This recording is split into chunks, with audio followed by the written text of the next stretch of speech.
పాపం అబ్బాయి. మేస్త్రి, వాడి కేసేంటి? ప్రేమించిన అమ్మాయిని తీసుకురావడమే కేసు సార్. వీడు ప్రేమించిన ఆ అమ్మాయి తండ్రి ఒరిజినల్ తండ్రి కాదు. ఆ అమ్మాయి తల్లిని రెండో పెళ్లి చేసుకున్నాడు. వాడు ఈ అమ్మాయి మీద కన్నేశాడు. తరువాత ఆ అమ్మాయిని బలాత్కారం చేయబోయాడు. వీడిని ఆ అమ్మాయి ప్రేమించింది కాబట్టి ఆ అమ్మాయి వీడి దగ్గరికి వచ్చేసింది. వాడు పోలీసులకి లంచాలు గించాలు ఇచ్చేసేసి వీడి మీద అటెంప్ట్ రేప్ కేసు పెట్టి లోపల దోయించాడు. రాయ్, ఆ మొక్కను తీసుకువెళ్ళి దానికి నీళ్లు పోయి.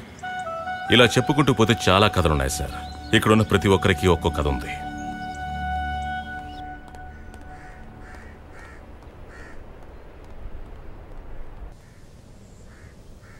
ఏంట్రా అలెక్స్, బాగానే ఉన్నావు కదా?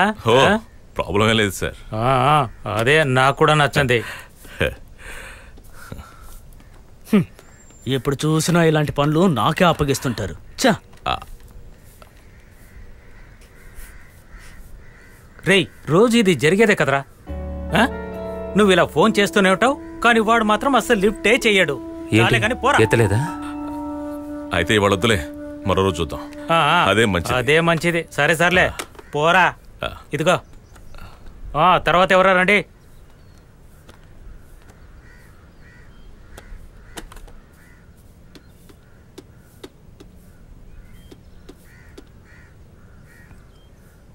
ఇదిగో. హలో అమ్మా.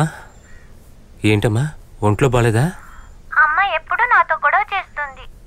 అదేం పట్టించుకోకమ్మా, నాన్న త్వరగా వచ్చేస్తాను కదా. నానా, నేను మిమ్మల్ని చూడాలి. నేను అక్కడ రానా? వద్దమ్మా, నేనే వచ్చేస్తాను. హలో నానా. అవన్నీ వదిలేమ్మా, ఇవాళ దీపావళి కదా, గుడికి వెళ్ళావా నువ్వు? చాలు చాలు, టైం అయింది, పెట్టి వెళ్ళు. వెళ్ళరా. సార్ ఒక్క సెకండ్ సార్. విసిగిస్తారు. ఎట్టి పరిస్థితుల్లో నాన్న త్వరగా వచ్చేస్తానమ్మా, ఫోన్ పెట్టేస్తాను. ఇదిగో, తర్వాత ఎవరో రండి, త్వరగా రావాలి. పాప గొంతు వింటే ఏదో భయపడుతున్నట్టుంది. భయపడడం ఎందుకురా, వాళ్ళ అమ్మ దగ్గరే ఉంది కదా.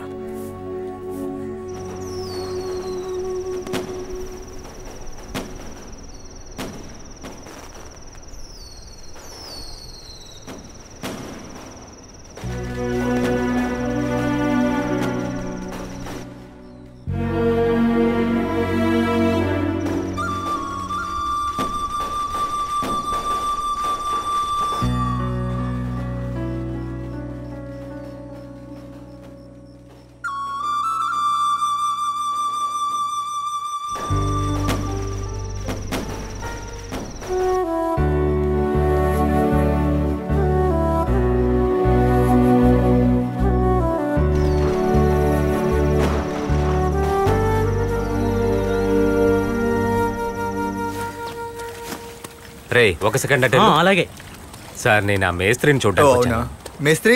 మేస్త్రి, ఒక ఎంట్రీ ఉంది, రండి.